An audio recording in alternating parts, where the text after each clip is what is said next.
My room, my sanctuary, the place where my day begins, and where it ends, at my desk, with my nose in a book. I was studying for the criminal psychology program entrance exam. Just as you may have assumed, I would like to become a police detective one day. Mom's not particularly thrilled, but in spite of everything, I've applied to the police academy. And I hope I'll be admitted. My father would have been proud of me if only he could see me. My father's life was shrouded in mystery. Due to his job, he used to be a police inspector.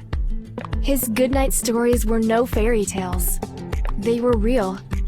Very real. But in order for them to have a happy ending, I would have to solve a puzzle my father gave me. I loved that feeling. The feeling when I would solve the puzzle and find out the truth. Because that would mean that the bad guy was punished. The innocent one spared, and I would drift off to sleep.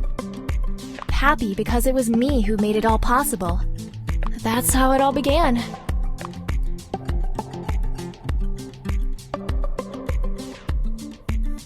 I was voraciously going through the pages of the course book, fascinated by the amount of new information about the human need that I was able to find there. This is such an interesting section on profiling. And applicable in practice, too. I already want to try out my newly acquired knowledge. I don't know where all this enthusiasm is coming from. Maybe I've had too many sweets. When you walk in the street, do you ever look up and notice the faces of the people going toward you? Do you ever wonder if they're happy or sad? Do others wonder what kind of secrets people hide?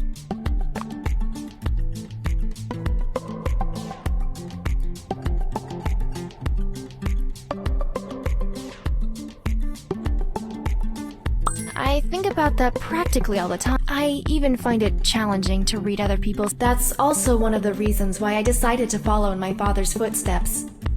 I think I have a gift for that. That's why I was working so diligently and constantly improving my skills. That was my passion. I was interested in the course book, but the constant blinking of my phone screen kept distracting me that time. Akiko's awake, and now she's gonna bombard me with texts. It's time for a break! Akiko is my best friend and the voice of reason. She doesn't take shit from anybody, and she's always brutally honest. Many hate her for that, but I just adore her. Her dream is to become a doctor. I know what you're thinking right now. How can such a sharp-tongued girl be sympathetic and kind towards the patients? I'm not sure either, but Akiko would most certainly do her best in order to control her inner demons, or at least she'd give it a try.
The next morning, I don't remember the exact moment when I leaned my head against the book and closed my eyes, but obviously, it was enough for me to drift off into a sleep immediately. That was how I spent the entire night. I opened my eyes and lifted my head from the book. One page remained glued to my cheek, and I accidentally tore it off by lifting my head. I thought about how ridiculous I must have been at that moment. I took a selfie and went to the mirror to check if there was any text mapped on my cheek.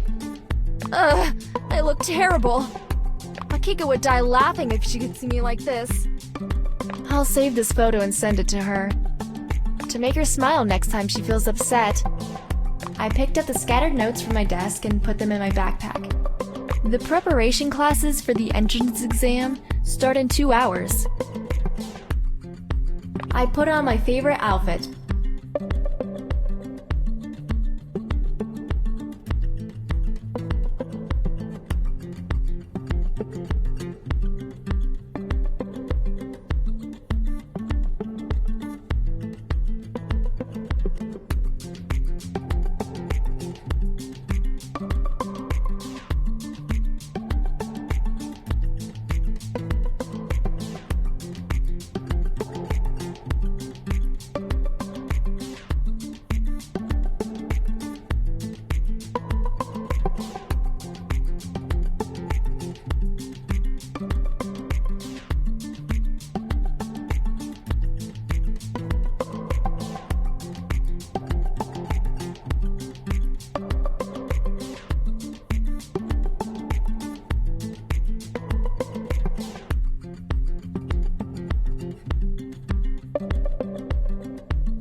I put on my favorite outfit, but the real truth is that it became my favorite one only after I had received a compliment from Katsumi.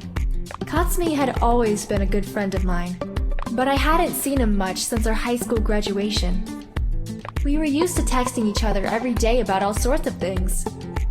I couldn't spend a day without his text, even if it was just a simple punctuation mark. I hope I'll see Katsumi at the metro station. I caught myself thinking about Katsumi. I had been successfully resisting his charm for quite a while, and that was something not all of the other girls in our school could say for themselves. He was one of the most popular guys in high school. Who would have thought that a gamer and programmer could attract so much attention? But hey, for Katsumi, it was just a piece of cake. My phone then rang and brought me back to reality. Katsumi thought of me. I saw Katsumi's text on the phone screen and it lifted my spirits instantaneously. The signs of tiredness disappeared from my face and were replaced by a silly grin. If only I had been able to see myself back then, everything would have been perfectly clear to me.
Luckily, the metro station wasn't very far away from my apartment.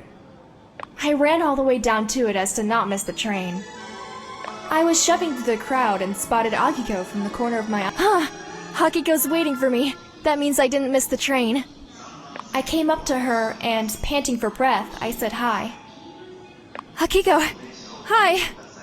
Hi! You look terrible! Thanks. I put so much effort in it. What happened to you? Nothing. I've been running on my way here to get on time for the train. We have a couple of minutes left. What kept you so long? I overslept. I studied to the late night hours. You're stressing yourself out too much. You know it yourself. You're gonna pass the entrance exam. I hope I will. It's just, I'm not aiming for barely passing it. I'd like to get as big a score as possible. You nerd.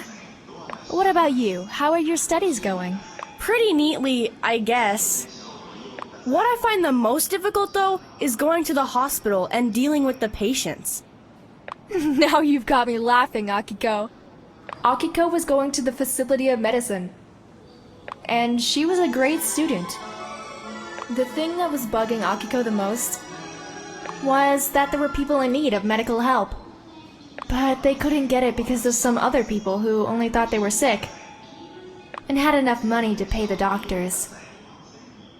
This may be a little weird to think, but that's Akiko and her perception of the world. No, I'm serious. I noticed that many of them suffer from hypochondria. You sound like a real doctor. But it's all happening to them because of the stress and the fast-paced lifestyle. Yeah, something like that. Hey, I almost forgot. Katsumi called me. He says he's going to the summer festival. The old crew's gathering again. What about the others? I noticed somebody's shadow falling over me.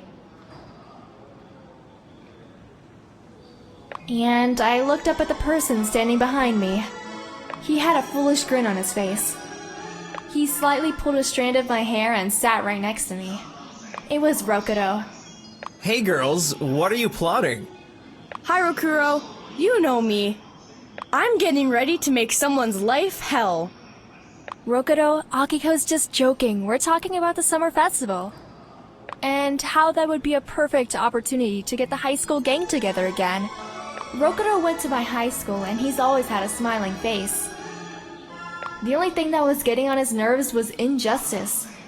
It was no wonder he decided to study law and become a lawyer. Apart from that, he's really a sweetheart, until someone makes him mad. Count me in. It's not like I have something more important to do tomorrow. If only we could all be so carefree like you are. You're exceptionally lucky. I hate you, Rokuro. Thanks, Akiko. I'll take it as a compliment. Rokuro, where are you headed so early anyway? You going to college? No way!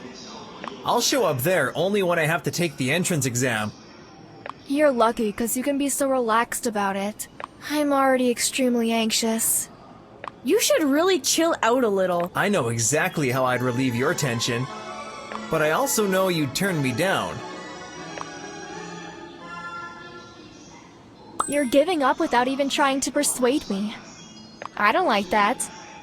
I like self-confident guys. Haha, Rokuro, you lose. I wouldn't torture you like that, you know. I'll let him say what he has to say. I may change my mind. Look me in the eye. I can see you want me. You're just not ready for me yet. I have no intention of sleeping with you, Rokuro. Sex? You meant sex. You just couldn't say it out loud.